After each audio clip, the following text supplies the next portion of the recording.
خبر یہ کہ ملک میں کالی کھانسی کے پھیلاؤ کا خدشہ ہو گیا ہے اور قومی ادارہ صحت نے خبردار کر دیا ہے۔ NHA کی ایڈوائزری کے مطابق آئندہ چند ماہ میں کالی کھانسی کے کیسز میں اضافے کا خدشہ ہے۔ اچھا، اس کے باعث اسپتالوں پر لوڈ بڑھے گا۔ اچھا، یہ کھانسی ایک سے دوسرے فرد کو لاحق ہو سکتی ہے۔ اچھا، ہلکی کھانسی، ہلکا بخار، ناک بہنا، یہ اس کی ابتدائی علامات ہیں اور اس کے جراثیم کھانسنے اور چھینکنے سے ہوا میں شامل ہوتے ہیں۔ تو یہ بڑا محتاط رہنے کی ضرورت ہے۔ ووپنگ کف اسے کہا جاتا ہے جی، جاری کی گئی ہے۔ تو ایڈوائزری اسی سے متعلق جاری کی گئی ہے کیونکہ ویسے بھی کافی ہم دیکھ رہے ہیں کہ کیسز اس سے متعلق آ رہے ہیں اور نہ صرف یہ جہانگیر اسلم ہمارے ساتھ موجود نمائندے ہمارے ان سے بات کر رہے تھے۔ جہانگیر بتائیے گا، ایڈوائزری جاری کی گئی ہے تو یہ تو بڑا کنسرننگ لگ رہا ہے کہ یہ اس کے مزید پھیلنے کا خدشہ ہے، ذرا ہمیں بتائیے گا اس حوالے سے مزید۔ جی جہانگیر، آپ کو آواز آ رہی ہے؟ اچھا جی، تو تھوڑا سا ہم اس کے بارے میں بتا دیتے ہیں۔ بیسکلی عام طور پر کھانسی کی طرح یہ شروع ہوتی ہے، لیکن اس کا چکر یہ ہوتا ہے کہ اس کھانسی کا دورانیہ ایک تو یہ پروڈکٹیو کف نہیں ہوتی، اس میں بلغم وغیرہ نہیں آتا، یہ خشک کھانسی ہوتی ہے اور یہ خشک کھانسی آپ کی پسلیوں میں بھی درد کر سکتی ہے، آپ کے پھیپھڑوں کو بھی متاثر کر سکتی ہے اور اس کا دورانیہ تقریباً جو ہے وہ مہینوں تک رہ سکتا ہے، یعنی کہ ہفتوں اور مہینوں تک رہ سکتا ہے۔ کالی کھانسی، اچھا، یہ اس کے اوپر میرے بھی اعتراضات ہیں۔ ووپنگ کف تو کہا جاتا ہے اس کو انگریزی میں، لیکن اردو میں اس کا ترجمہ کالی کھانسی کے طور پر کیا گیا ہے۔ اب یہ ہے کہ 3 ہفتے تک تو بعض اوقات سمٹمز بھی ڈیولپ نہیں ہوتی، انیشلی یہ نزلے زکام کی طرح ہی آتی ہے۔ جہانگیر اسلم ہمارے ساتھ موجود ہیں، اس حوالے سے مزید بتائیں گے۔ بتائیے گا جی، یہ بیکٹیریل انفیکشن ہے،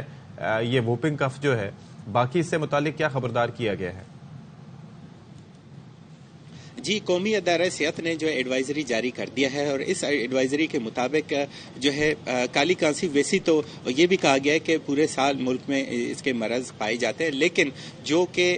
موسم سرما کی اختتام پر، یعنی موسم بہار کی افتتاح میں، یہ اس کا جو آئندہ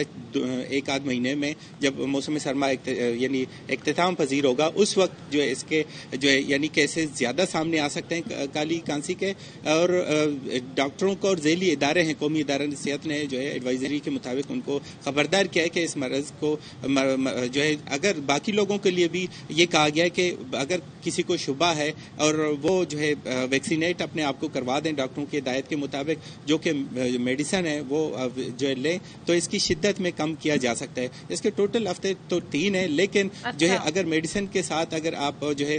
میڈیسن لیں تو اس کو کم کیا جا سکتا ہے، اور خاص طور پر جو کہ حاملہ خواتین ہیں اور بچے ہیں وہ جلد جو ہے مبتلا ہو سکتے ہیں، اور جو کہ آپ کسی کو اگر شبہ نہیں ہے تو وہ بھی اس کی کھانسی ہے اوپن ایریا میں جو کہ لوگ کانستے ہیں تو وہ بھی جو ہے کانسنا، کیونکہ اس ماحول میں سراؤنڈنگ میں جو کہ ان کے جراثیم موجود ہوتے ہیں، اور تو وہ نارمل انسان کو وہ دوبارہ جو ہے وہ یعنی کھانسی میں مبتلا ہو سکتا ہے۔ اور یہ کہا گیا ہے کہ جو منہ پہ ڈانپ ہیں، یعنی اپنے آپ کو ماسک لگائیں یا ہاتھ سامنے رکھ کے یا اس طرح کر کے کانسیں یا چھینکیں، تو تاکہ یہ دوسرے لوگوں تک منتقل نہ ہو۔ کتنی ساری چیزیں ہیں، بہت شکریہ جہانگیر۔ بالکل، اور جہانگیر کہہ رہے ہیں جی جو ایڈوائزری اس میں بتایا کہ آئسولیشن جو ہے وہ 7 سے 7 دن ہے، 3 ہفتے میکسیمم۔ کیونکہ اس کے اندر جو میں یہ کہہ رہا تھا کہ آپ یہ دیکھیں، ٹی بی سے لے کے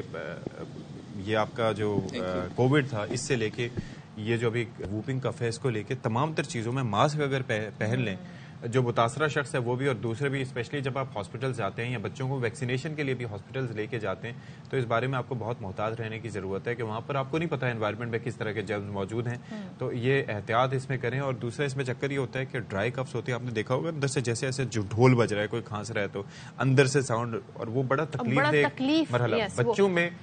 the ones who are less than 1 year، ان کے لیے تو یہ لائف تھریٹنگ بھی ہو سکتا ہے، اور باقی لوگوں کے لیے تو ظاہر ہے کہ تو آپ کو گھر میں زیادہ خیال رکھنا ہے، کیونکہ بچے اور جو بزرگ ہیں یا جو پریگننٹ خواتین ہیں ان کی امیونٹی جو ہے وہ کم ہوتی ہے، وہ زیادہ آسانی سے اسے کیچ کر سکتے ہیں، تو ان سے آپ نے آئسولیٹ رہنا ہے، ان سے دور رہنا ہے، کھانستے ہوئے جی ہاتھ رکھ لیں، ماسک پہن لیں، ایسے کر لیں، تو یہ ہوگا کہ وہ جراثیم آگے نہیں پھیلیں گے۔ اپنا خیال رکھیں اور ڈاکٹر کی پرسکرائب کردہ دوا استعمال کریں۔